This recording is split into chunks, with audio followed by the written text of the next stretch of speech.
जब निफ्टी ने हमारा सपोर्ट ब्रेक किया 18230, तब मैंने अपने व्हाट्सएप ईमेल पॉडकास्ट में अपडेट किया था कि मैं 18250 का वीकली पुट बाय कर रहा हूँ 56 रुपीज पे, और 56 रुपीज से 134 रुपीज तक गया। आप यहाँ पे चेक कर सकते हैं। उसी के साथ मैंने 10:30 पे ये भी शेयर किया था कि मैं बैंक निफ्टी का 43,700 का वीकली पुट बाय कर रहा हूँ 138 रुपीज पे, और 138 रुपीज से 300 प्लस गया और मनी ऑलमोस्ट डबल हुआ।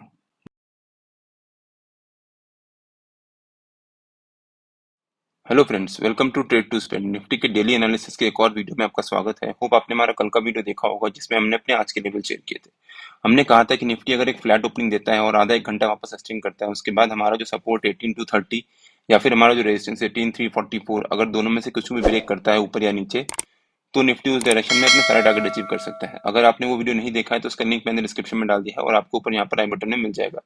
मैं रिकमेंड करूंगा कि एक बार वो वीडियो जरूर देखिएगा, उससे आपको आइडिया होगा कि मैंने ऐसे लेवल्स क्यों शेयर किए थे। निफ्टी ने जब एक फ्लैट ओपनिंग दी, उसके बाद निफ्टी ने करीब एक घंटा यहाँ पर ट्रेड किया। उसके बाद करीब करीब 10:30 बजे के आसपास निफ्टी ने हमारा जो नो ट्रेडिंग जोन था या फिर जो हमारा नीचे का लेवल था उसको ब्रेक किया। वहां पर थोड़ी देर निफ्टी ने एक स्ट्रेंथ दिखाई और उसके बाद एक रेंज बनाने के बाद निफ्टी ने जब नीचे की तरफ ब्रेकडाउन दिया, तब हमारे नीचे के तीनों टारगेट 18,194, 18,168 और 18,128 निफ्टी ने तीनों टारगेट अचीव किए। और एग्जैक्टली हमारा जो नीचे के तीन टारगेट थर्ड टारगेट था 18,128, निफ्टी ने वहां पर आकर थोड़ा सा एक सपोर्ट दिखाया और वहां से फिर एक बाउंस दिखा। हमने अपने टेलीग्राम चैनल में अपडेट भी किया था कि निफ्टी में हो सकता है अब एक रिवर्सल आए। जब निफ्टी यहाँ पर चल रहा था, आप यहाँ पे चेक कर सकते हैं, और उसके बाद निफ्टी ने एक बहुत अच्छा करीब करीब 70 पॉइंट का एक अच्छा जंप दिखाया। निफ्टी और बैंक निफ्टी के नो ट्रेडिंग जोन्स में डेली बेसिस पे अपने यूट्यूब चैनल में अपलोड करता हूँ। अगर आपने मेरा यूट्यूब चैनल सब्सक्राइब नहीं किया तो प्लीज सब्सक्राइब कर लीजिएगा और बेल आइकन जरूर हिट कर लीजिएगा, सो दैट जब भी मैं अपना अगला वीडियो पोस्ट करूँ निफ्टी से रिलेटेड या फिर स्टॉक मार्केट से रिलेटेड, आपको नोटिफिकेशन आ जाए। निफ्टी के आज के नो ट्रेडिंग जोन्स थे, जब निफ्टी ने नो ट्रेडिंग जोन ब्रेक किया यहाँ पर, उसके बाद हमने कहा था कि निफ्टी अगर एक नो ट्रेडिंग जोन ब्रेक करता है तो उसके बाद शार्प फॉल आ सकता है, और वही हुआ।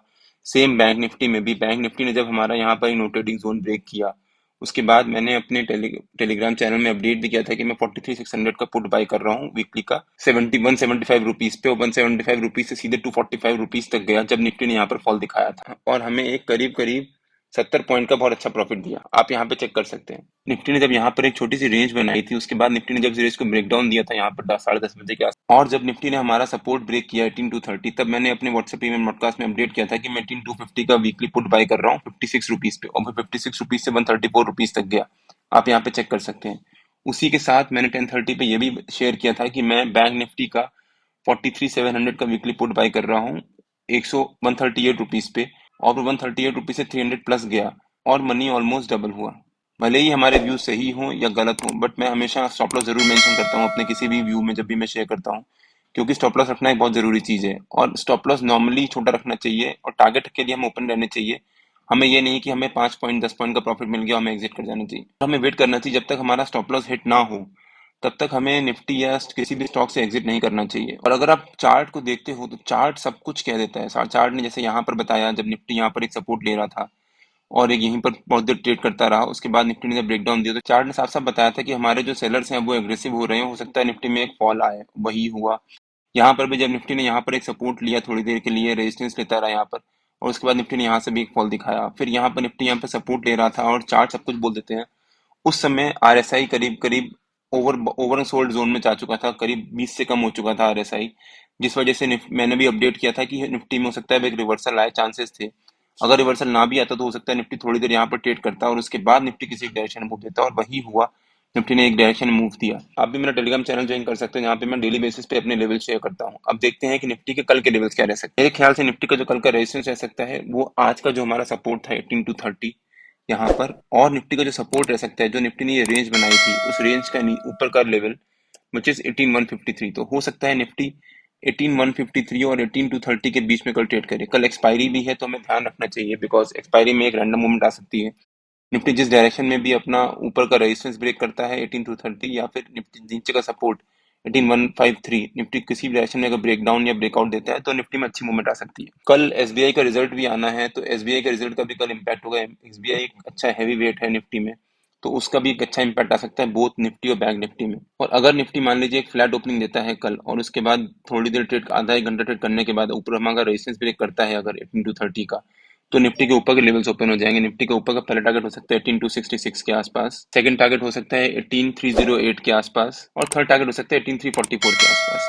और अगर मान लीजिए निफ्टी एक फ्लैट ओपनिंग देने के बाद अगर निफ्टी थोड़ी देर से वहां पर आधा एक घंटा ट्रेड करने के बाद नीचे की तरफ हमारा जो सपोर्ट है 18153 उसको ब्रेक करके नीचे से स्टिंग करता है, तो नीचे का हमारा पहला टारगेट हो सकता है 18128, सेकंड टारगेट हो सकता है हमारा 18100 के आसपास, और थर्ड टारगेट हो सकता है 18054 के आसपास। और मान लीजिए अगर निफ्टी एक गैप अप ओपनिंग दे देता है और हमारा 18 to 30 जो हमारा रेजिस्टेंस उसके पास और वहां पर आधा एक घंटा ट्रेड करता है, उसके बाद निफ्टी अगर ऊपर की तरफ ब्रेकआउट देता है तो हो सकता है निफ्टी में काफी शार्प मूवमेंट आए। कल एक्सपायरी भी है, तो एक्सपायरी के दिन में जितने भी हमारे ऑप्शन राइटर्स होंगे, कॉल राइटर्स होंगे, वो अपनी पोजीशन को कवर करने की कोशिश करेंगे, बिकॉज इस समय निफ्टी के कॉल राइटर्स काफी सारी पोजीशन से ऐड हुई हैं। अगर निफ्टी ऊपर की तरफ सस्टेन करता है 230 के ऊपर सस्टेन करता है और वहां पर ट्रेड करना शुरू कर देता है तो निफ्टी के लिए पॉजिटिव हो जाएगा। हो सकता है उसके बाद निफ्टी अपना पहला टारगेट 18266, सेकंड टारगेट 18308 और थर्ड टारगेट 18344 ये काफी तेजी से अचीव करे। और अगर निफ्टी मान लीजिए एक गैप डाउन ओपनिंग दे देता है यहाँ पर 18153 के पास और वहां पर थोड़ी देर ट्रेड करता है, उसके बाद निफ्टी हो सकता है वहां से एक बाउंस भी, बिकॉज ओवरऑल मार्केट अभी भी पॉजिटिव मोड में है। लेकिन अगर गैप डाउन देने के बाद और आधा एक घंटा यहाँ पर ट्रेड करने के बाद अगर निफ्टी नीचे की तरफ ब्रेकडाउन दे देता है तो नीचे के टारगेट भी अचीव हो सकते हैं और काफी तेजी से अचीव हो सकते हैं।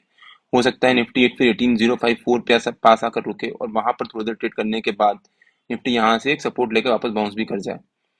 निफ्टी और बैंक निफ्टी के जो भी लेवल्स होते हैं वो डेली बेसिस पे मैं अपने चैनल में पोस्ट करता रहता हूँ। अगर आपने मेरा चैनल ज्वाइन नहीं किया है तो उसका लिंक मैंने डिस्क्रिप्शन में डाल दिया है, और आप मेरे को टेलीग्राम में ट्रेड टू स्पेंड नाम से ज्वाइन कर सकते हैं। अगर आपको वीडियो अच्छा लगा हो तो please like share and subscribe और बेल आइकन जरूर हिट कर लीजिएगा, सो दैट जब भी मैं अपना अगला वीडियो पोस्ट करूँ आपको नोटिफिकेशन आ जाए। Till than happy trading and जय हिंद।